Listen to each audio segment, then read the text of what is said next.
नमस्कार दोस्तों, स्वागत है आपका वनडे एग्जाम सेंटर में। दोस्तों, आज के वीडियो में हम लोग यूरोपीय कंपनियों का नियंत्रण के लिए प्रतिद्वंदिता का अध्ययन करेंगे और जानेंगे कि जब यूरोपीय कंपनियां भारत में आईं तो भारतीय क्षेत्रों पर नियंत्रण के लिए, भारतीय व्यापार पर नियंत्रण के लिए किस प्रकार से इनके द्वारा आपस में प्रतिद्वंदिता किया गया और विभिन्न युद्ध किस प्रकार से इनके द्वारा लड़ा गया।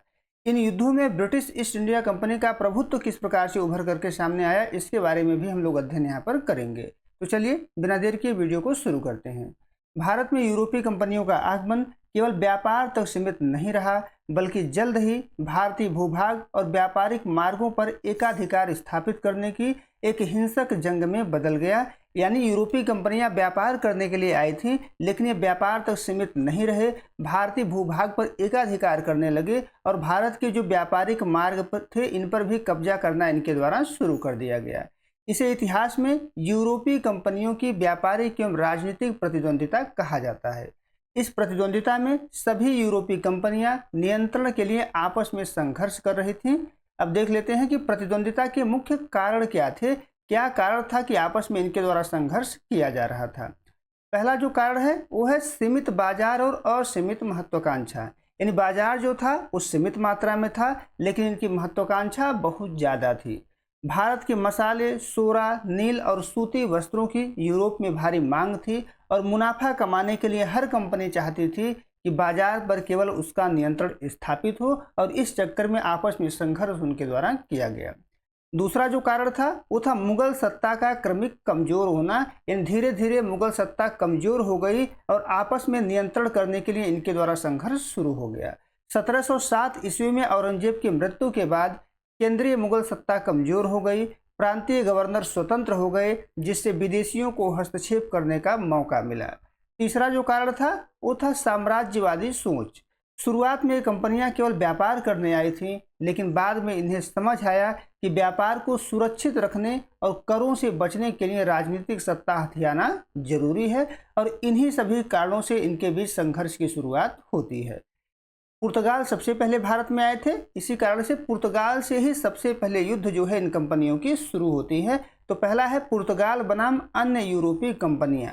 पुर्तगाल का एकाधिकार यहाँ पर टूटता है। इसमें कौन कौन से बिंदु हैं? भारत के समुद्री मार्ग पर सबसे पहले पुर्तगालियों का नियंत्रण था, जिसे कार्टज आर्मेडा व्यवस्था के जरिए वे नियंत्रित करते थे। यानी इसके माध्यम से उनके द्वारा कर जो है समुद्री मार्ग पर वसूला जाता था। लेकिन अन्य कंपनियों ने आते ही इस चुनौती को खत्म करना शुरू किया। सबसे पहले डचों के द्वारा इनसे युद्ध लड़ा जाता है। डच इनको जो है निष्कासित करते हैं। डचों ने भारत आते ही पुर्तगालियों को सीधे चुनौती दी। 1641 ईस्वी में डचों ने पुर्तगालियों के सबसे महत्वपूर्ण केंद्र मलक्का को छीन लिया और 1663 ईस्वी तक मालाबार तट के सभी पुर्तगाली किलों पर कब्जा उनके द्वारा कर लिया गया और पुर्तगाली यहाँ पर एकदम कमजोर हो जाते हैं। अब फिर अंग्रेजों से भी इनका टकराव होता है पुर्तगालियों का, और स्वाली का युद्ध जो है बहुत महत्वपूर्ण इनके द्वारा 1612 ईस्वी में लड़ा जाता है। ब्रिटिश कैप्टन थॉमस बेस्ट ने सूरत के पास स्वाली के युद्ध में पुर्तगाली समुद्री बेड़ों को बुरी तरीके से हरा दिया और इस हार से मुगल सम्राट के सामने पुर्तगाली नौसेना की अजेयता का भ्रम जो है टूट गया। यानी अंग्रेज इसमें विजयी होते हैं और पुर्तगाली इसमें पराजित हो जाते हैं। तीसरा बिंदु देख लेते हैं। तीसरा है वैवाहिक संधि से संघर्ष विराम। यानी वैवाहिक संधि के माध्यम से अंग्रेज और पुर्तगालियों के बीच जो संघर्ष चल रहा था वो जो है रुक जाता है। 1661 ईस्वी में पुर्तगाल की राजकुमारी कैथरीन का विवाह ब्रिटेन के राजा चार्ल्स द्वितीय के साथ होता है। पुर्तगाल ने अंग्रेजों को बंबई दहेज में दिया। यानी पुर्तगाल के द्वारा भारत का बंबई जो है अंग्रेजों को दहेज में दे दिया जाता है। इस वैवाहिक कूटनीति के बाद पुर्तगालियों ने अंग्रेजों से प्रतिद्वंदिता छोड़ दी और खुद को गोवा, दमन और द्वीप तक सीमित कर लिया। यानी अंग्रेजों के सामने पुर्तगालियों की जो प्रतिद्वंदिता थी अब पूरी तरीके से समाप्त हो गई थी। अब देख लेते हैं डच बनाम अंग्रेज प्रतिद्वंदिता। यहाँ मसाला और वस्त्रों की जंग थी, एक इस प्रकार से लड़ी गई, इसके बारे में जान लेते हैं। इंडोनेशिया को मसाला द्वीप कहा जाता है क्योंकि भारी मात्रा में मसाला यहाँ से डच जो है लेकर के जा रहे थे। तो मसाला द्वीप इंडोनेशिया और भारतीय वस्त्र बाजार पर नियंत्रण को लेकर डचों और अंग्रेजों के बीच बहुत हिंसक प्रतिद्वंदिता चली। इसमें पहला जो बिंदु है अम्बायना नरसंहार जो 1623 ईस्वी में इंडोनेशिया के अम्बायना द्वीप पर घटित हुआ था। इस द्वीप पर डचों ने क्रूरतापूर्वक 10 अंग्रेज व्यापारियों और कुछ जापानियों की हत्या कर दी। इस घटना ने दोनों शक्तियों के बीच दुश्मनी को वैश्विक स्तर पर हिंसक बना दिया और यहीं से मुख्य रूप से प्रतिद्वंद्विता की शुरुआत मानी जाती है। इसके बाद इनके द्वारा व्यापारिक समझौता भी किया जाता है। दोनों शक्तियों को समझ आया कि दोनों एक साथ एक जगह नहीं टिक सकते हैं, यानी अलग अलग रहेंगे तभी ये व्यापार कर पाएंगे, एक जगह जाकर के व्यापार नहीं कर पाएंगे। इसके बाद एक अघोषित समझौता इनके बीच जो है होता है। डचों ने मसालों के लिए इंडोनेशिया पर अपना पूरा ध्यान लगाया और अंग्रेजों को भारत में सूती वस्त्रों के व्यापार के लिए खुला इनके द्वारा छोड़ दिया जाता है। इसके बाद 1759 ईस्वी में बेदरा का युद्ध होता है। ये सबसे महत्वपूर्ण युद्ध होता है। इसी युद्ध के बाद जो है डच पूरी तरीके से भारत में नष्ट हो जाते हैं। ये अंतिम प्रहार कहा जाता है इसको। जब बंगाल में अंग्रेजों की शक्ति बहुत बढ़ गई तब बंगाल के नवाब मीर जाफर ने अंग्रेजों को हटाने के लिए डचों से गुप्त मदद मांगी। अंग्रेजों को इसकी भनक लग गई कि नवाब जो है डचों से गुप्त मदद मांग रहा है। क्लाइव ने बंगाल के बेदरा नामक स्थान पर डचों को निर्णायक रूप से पराजित कर दिया। डच बेदरा के युद्ध में 1759 ईस्वी में पराजित हो गए और इस हार के बाद डच जो है भारत से पूरी तरीके से बाहर हो गए, समाप्त हो गए। अब अंग्रेजों के सामने डचों की जो प्रतिद्वंदिता थी वो पूरी तरीके से समाप्त हो गई है। धीरे धीरे देख रहे हैं आप ब्रिटिश ईस्ट इंडिया कंपनी की उभार हो रही है, यानी उसके सामने जो प्रतिद्वंदी हैं वो एक एक करके नष्ट होते चले जा रहे हैं। पहले पुर्तगाली समाप्त हो गए, अब जो है डच समाप्त हो गए। अब अंग्रेज बनाम फ्रांसीसी प्रतिद्वंदिता देख लेते हैं, क्योंकि ये सबसे महत्वपूर्ण प्रतिद्वंदिता है। अंग्रेजों को कोई चुनौती दिया था तो फ्रांसीसी दिए थे, हालांकि ये भी टिक नहीं पाए। ये सबसे लंबा और निर्णायक संघर्ष जो है माना जाता है। अंग्रेजों और फ्रांसीसियों के बीच की प्रतिद्वंदिता सबसे खतरनाक और पूरी तरह से राजनीतिक थी। दोनों देशों की दुश्मनी यूरोप में भी थी, जिसका असर भारत पर पड़ा। इस प्रतिद्वंदिता को कर्नाटक युद्ध के नाम से जाना जाता है, जो कुल 3 बार लड़ा।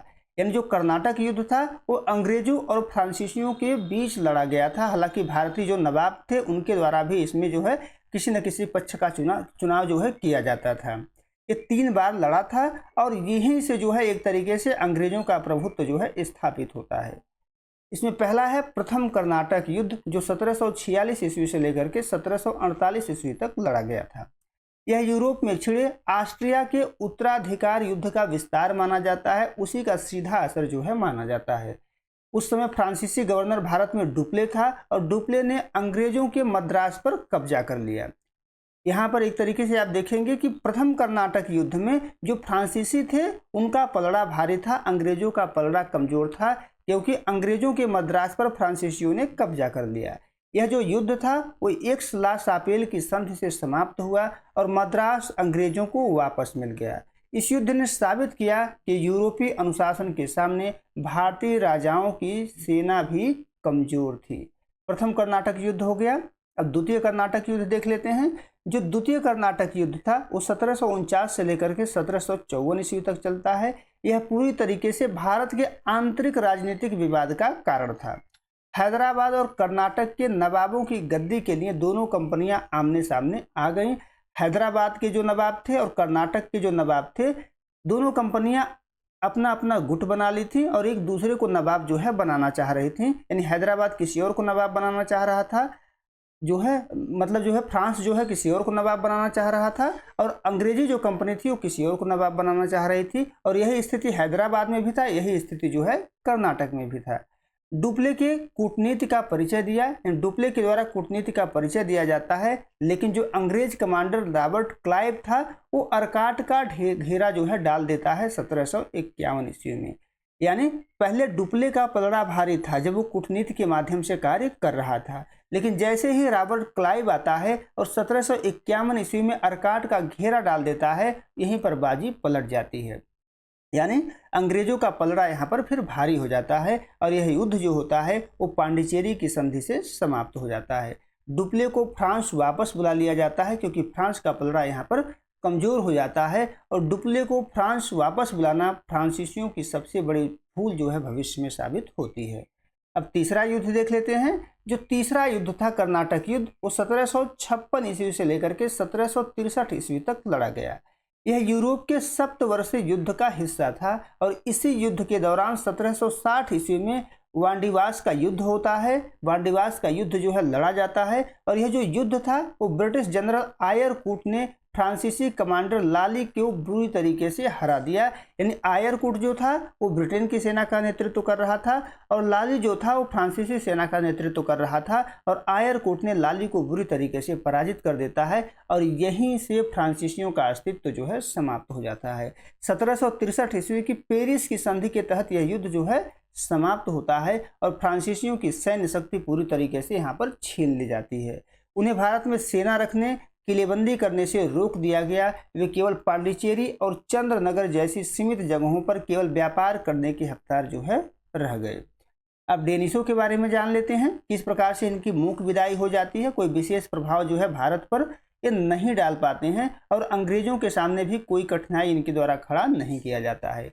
डेनमार्क के व्यापारी 1616 ईस्वी में आते हैं, लेकिन ये बहुत आक्रामक नहीं थे। अंग्रेजों की विशाल व्यापारिक और सैन्य क्षमता के सामने वे प्रतिस्पर्धा में टिक नहीं पाए। अंततः उन्होंने बिना किसी युद्ध के व्यापारिक घाटे के कारण 1845 ईस्वी तक अपनी सभी संपत्तियां ब्रिटिश ईस्ट इंडिया कंपनी को बेच दी और भारत से चले गए। अब देख लेते हैं कि प्रतिद्वंदिता में अंग्रेजों की जीत के प्रमुख कारण क्या हैं, क्यों अंग्रेज जो है विजेता हुए। सभी यूरोपीय शक्तियों को पछाड़कर अंततः ब्रिटिश ईस्ट इंडिया कंपनी ही क्यों सर्वोच्च बनी, इसके पीछे स्पष्ट रणनीतिक कारण थे। एक एक करके इसका अध्ययन हम लोग करेंगे। पहला जो कारण था वो था व्यवहारिक और स्वायत्त संस्था। जो ब्रिटिश ईस्ट इंडिया कंपनी थी वो एक निजी संयुक्त उद्यम थी, यानी निजी संस्था थी। इसके अधिकारियों को फैसले लेने के लिए ब्रिटेन की सरकार पर निर्भर नहीं रहना पड़ता था। इसके विपरीत जो फ्रांसीसी कंपनी थी वो पूरी तरीके से सरकारी कंपनी थी, जिससे निर्णय लेने में बहुत देरी होती थी और जब तक निर्णय फ्रांसीसी कंपनी के द्वारा लिया जाता था तब तक जो है बहुत देर हो जाता था। दूसरा जो कारण था वो सर्वश्रेष्ठ नौसेना। अंग्रेजों के पास तत्कालीन दुनिया की सबसे आधुनिक, अनुशासित और शक्तिशाली नौसेना थी। समुद्र पर नियंत्रण होने के कारण वे यूरोप से तुरंत रसद और कुमुद जो है मंगा सकते थे। तीसरा जो कारण था वो था औद्योगिक क्रांति और धन। ब्रिटेन में औद्योगिक क्रांति शुरू हो चुकी थी, जिससे उनके पास असीमित वित्तीय संसाधन थे। इसके अलावा 1757 के प्लासी युद्ध के बाद अंग्रेजों ने बंगाल के विशाल खजाने पर कब्जा कर लिया था, जिसका इस्तेमाल उन्होंने फ्रांसीसियों को हराने के लिए किया। चौथा जो कारण था वो था कुशल नेतृत्व। अंग्रेजों के पास Robert Clive, admiral Watson, Hector Munro, sir Eyre Coote जैसे असाधारण सैन्य और कूटनीतिक दिमाग वाले नेतृत्वकर्ता थे।